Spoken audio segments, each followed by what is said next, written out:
Sy, lekker vandag by die see weer. So laatmiddag besoekie. Dit is so na 2. Bietjie, vanoggend was ons bietjie besig. Ja.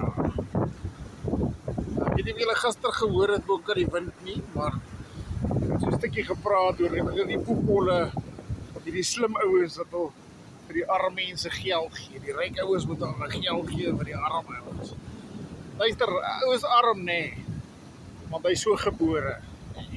En as hy nou nog arm is na 30 jaar of 40 jaar, dan gaan hy nooit fucking geld hê. Nooit. Want as jy vir 'n arm ou, hoekom is 'n ou arm en bly hy arm? Hy is so gebore of hy so hy kan nie met geld werk. En hy weet nie hoe met geld te werk. So geld was so 'n probleem toe te gooi nee. Is geld er nie waar.